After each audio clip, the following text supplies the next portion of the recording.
CAN seen 19e numéro sur la Tris TV mais si ànd ak sama consultant ñu fàttali ko c'est un ancien joueur de l'Olympique de Marseille un ancien international sénégalais Leyti Ndiaye mais ñu si ànd ak aussi suñu ay partenaires Orange Jakarta Sport ak Banlieue Sport seen numéro de téléphone di le 643 63 33 Leyti nuyu naa la. Fay naa la Amifa. Alors comment tu vas en ce lendemain de victoire? Ben, comme tous les lendemains de victoire, hein, ça fait du bien de gagner un match aussi important. Donc on est content. On est en demi-finale bi ñu gëj a atteindre stade de demi-finale c'était en 2006 te li gën a neex si li yëpp c'est qu'on a réussi à atteindre ces demi sans tomber dans le piège des prolongations démb nag contre le Bénin ñu gis que Sénégal am na 63% de possession contre 37% pour le Bénin est-ce que mën nañu wax ni que depuis le début de la CAN c'est notre meilleur match?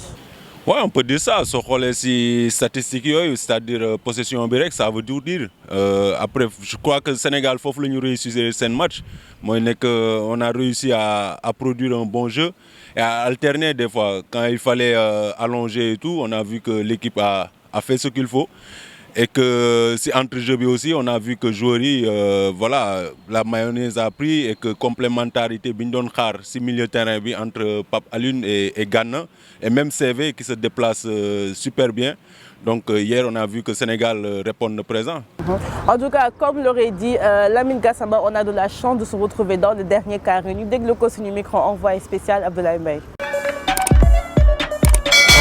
On a fait le maximum pour écouter les consignes du coach qui était de passer sur les côtés. Face à un bloc très compact, c'est jamais évident et généralement la solution se passe sur les côtés. Donc je pense que cette chose on l'a bien réalisée. Moi honnêtement j'ai aucune préférence. Je leur souhaite à tous deux de réaliser un grand match. Nous on se focalise sur nous, on va essayer de bien récupérer et bien préparer le futur match et regarder que notre groupe et continuer à progresser ensemble. Aujourd'hui on a pu se qualifier. Mais le Sénégal compte pas s'arrêter là. On va bien se préparer et bien récupérer pour jouer cette demi-finale. Aujourd'hui, il n'y a pas de calcul à faire. On a la chance de se retrouver dans le dernier carré. Donc il va falloir faire le maximum pour aller au bout. Leyti démb je m'amusais à dire que Aliou Cissé c'est l'homme du match parce que tamit nañ ko wax te c'était un très bon coaching gagnant et avec le renforcement de l'axe on a vu que tous les changements qu'il a fait sous Djoumoul il a renforcé l'axe. L'axe central ouais non il a fait son match Aliou Cissé et ça fait plaisir pour une fois ñu souligner en tout cas Aliou Cissé le travail qu'il fait depuis que mu yore équipe bi. Moi j'ai vu une équipe du Sénégal boo xam ne que joueurs yi dugg depuis le début on voit que c'est un groupe qui travaille bien joueurs yi commencé suñu nekkee en difficulté on a vu que ñi leen di suppléer ils viennent faire le boulot et loolu pour man lu am importance la ci groupe loolu ça veut dire aussi que Gana ci geste bi mu def ba mu dugalee but bi dem ci banc bi mooy ne que on voit un groupe qui vit bien et que Aliou quoi qu'on puisse dire il est en train de prouver en tout cas que choix yi muy def choix la yoo xam ne ça dépend ci groupe bi mu am et que moom xam na bu baax booy yi mu yore.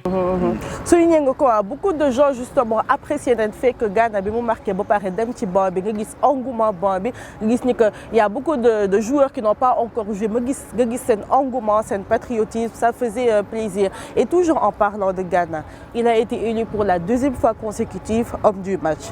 Gana contre l'Algérie il nous a manqué on l'a senti hier aussi on a senti une très belle complicité entre Sadio et Gana. Finalement, est-ce qu'on peut dire que c'est Gana l'homme de la situation, l'homme de la tanière qu'il nous faut? Non, en fait, soo gisee Gana ci palette bi ñu ngi ko doon wax ci début bi mu nekk ni mooy nekk ci collectif bi mu nekk la. Tey en fait joueur en général dafay dépendre ci situation yi muy nekk pour que mu mun a exprimer talent bi mu am. Tey soo ko gisee muy projeté wu mooy nekk derrière il sait que nekk Pape Alioune en tout cas mu ngi def benn travail boo xam ne d'essuie-glace boo xam ne il peut comme ni ñu koy waxee nekk assurer les derrière de Gana donc loolu moo tax match yi muy joué yëpp depuis début bi tu vois que ne nekk il se projette il fait des passes décisives comme le premier match il est souvent dans des situations yoo xam ne moom mun na finir action yi donc loolu je pense que c'est très intéressant pour équipe bu Sénégal bi ñu yore en ce moment. Je pense que Aliou Cissé il nous a fait ressortir le bon côté de Gana dont on avait besoin. Oui en fait il a trouvé ce qu'il faut loolu la en général di nga am joueurs yi war mais ni ngi leen di utiliser des fois mooy dépendre si joueurs yi ni ñu comporté woo. Et là on a vu que comme moi je l'ai vu depuis le début ne que Sénégal mu ngi soog a am trio en tout cas milieu terrain boo xam ne aussi complémentaire. On voit que CV même qui est censé être le joueur offensif il se retrouve des fois si situation yoo xam ne moom mooy dem di couper action yi wala dara loolu yëpp complémentarité moo koy andi et que équipe la boo xam ne daal en tout cas vraiment ils sont en train de progresser et benn vitesse boo xam ne macha allah. Sadio qui est déjà qui est à 3 buts et une passe décisive ñu dem déglu sa réaction d'après match au micro de notre envoyé spécial au Caire. Il faut s'attendre à tout. Le terrain n'était pas fameux, mais bon, on a essayé de faire avec et aussi avec une équipe qui est vraiment généreuse. Et on a essayé de pousser à la fin, on s'est créé pas mal d'occasions et au final on a marqué un but et je pense qu'on méritait de gagner. Je pense que 2 ans de cela on avait perdu en quart de finale et donc voilà, ça se voit qu'on est en train de progresser en équipe et je pense que c'est important derrière nous. On a juste essayé de tirer des leçons et puis c'est tout et je pense que ça nous a servi ce soir et voilà, tant mieux pour nous. Le football est un sport qui se joue avec un ballon d'une circonférence de 70 cm, des chaussures à crampons, sur un terrain recouvert de gazon. Il n'y a pas qu'un football, il n'y a pas qu'une façon de s'en rapprocher.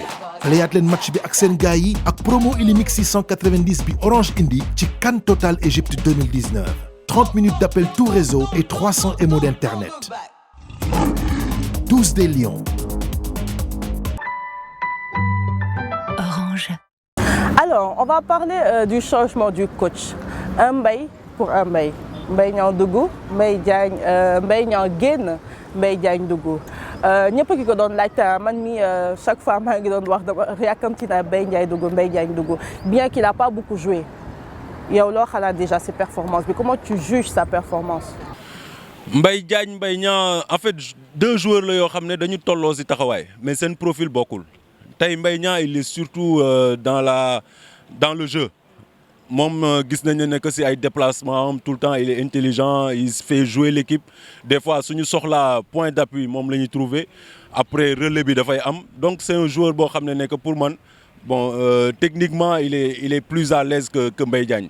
Mbaye Diagne aussi, on l'a vu. C'est un buteur. C'est un buteur et même c'est un joueur boo xam ne au-delà des buts yi muy def dafay jox équipe bi longueur. En fait moom suy dugg en général tu vois ne que suñu milieu terrain sax dafay xaw a soulagé wu parce que du bàyyi attaquant défenseur adverse yi pardon ñu jël seen temps pour relancer comme il faut. Donc ñaari joueurs la yoo xam ne aujourd'hui je pense que Sénégal chance la ñu am pour am ñaari en tout cas ñaari joueurs de qualité. Et que voilà Aliou choix yi muy def encore une fois je pense que c'est les bons choix. Hier on a vu que Mbaye Diagne il a joué une demi-heure. Le match d'avant il a joué 10 minutes mais tous les 2 matchs gis nañu ne que su duggee tamit dina andi apport et que dina créer ay occasions pour marquer ay buts. Maintenant toi supposons que toi tu es un coach. Supposons qu'il y a un coach Leyti Ndiaye. Tu as vu depuis le début la performance de Mbaye Niang. Sur ces 2 derniers matchs, tu as vu la performance de Mbaye Diagne. Au prochain match, si tu dois choisir un Mbaye, ban Mbaye ngay jël. Mbaye Niang laay andiwaat. Ouais, moi je pense que moom mooy en tout cas attaquant bi nga xam ne tey Sénégal moom la soxla si jeu bi parce que soo xoolee comme j'ai dit depuis le début le Sénégal se procure beaucoup d'occasions. Pourquoi? Parce que Mbaye Niang il se met tout le temps en situation yoo xam ne dafay andi décalage. Et dafay déplacer aussi si zone yoo xam ne tey moom mooy permettre suñu joueurs yi comme ay Sadio comme ay Ismaïla Sarr comme Diao Baldé ñuy am ay opportunités yoo xam ne voilà dinañ mën a dugal ay buts. Après Mbaye Diagne comme on le connaît aussi c'est un joueur boo xam ne il est très important aussi si genre match yoo xam ne comme démb bi mun na compliqué dañuy gis ne tey mun na andi abattage boo xam ne tey dina jox longueur suñu équipe. En dehors du Sénégal démb aussi dund nañ benn match bu neex qui a opposé le Nigeria contre l'Afrique du Sud 2 buts à 1 pour le Nigeria c'était pas évident pour ñoom mais les Super Eagles ont pu se qualifier pour les demi-finales et aujourd'hui au programme on aura tey équipe maghrébine ñooy aye ce sera la Côte d'Ivoire contre l'Algérie à 16h et la Tunisie contre le Madagascar à 19h. Du côté, le ñuy xam kan mooy nekk suñu futur adversaire. Alors Leyti, demain le ñuy xaar tey match yi ñu seetaan ko comme ça demain ñu mën a décortiquer suñuy futur adversaire et aussi décortiquer aussi match yi. Alors ñu ngi si profito di remercier suñu ay sponsors Orange, Jakarta Sport ak Banlieue Sport. Ñu fàttali ko seen numéro di le 77 643 63 33. N'oubliez pas de nous suivre sur notre site 13football.com, sur Facebook 13football ou sur Instagram 13foot1. Leyti nooy tàggatoo ak internet yi. Ouais, on a gagné, on est content. Donc tey dinañ mën a seetaan match yi à l'aise, voilà, sereinement. Poser stress bi wàcc tuuti. Voilà, ben c'est bien, franchement on est content et que voilà ñuy ñaan fu mu nekk nii en tout cas chance bi ñu am parce que moi je trouve que ne que équipe bi chance rek lañ ko war a ñaanal comme li ñuy wax chance a gën licence donc chance bi ñu am en ce moment mu continuer ak ñun ba ñu dem au bout. An sa xarit yi les 172 marabouts du Bénin. Gisatuma leen. À demain, on vous laisse avec la vidéo buzz du jour. À demain. À demain, au revoir. Au revoir.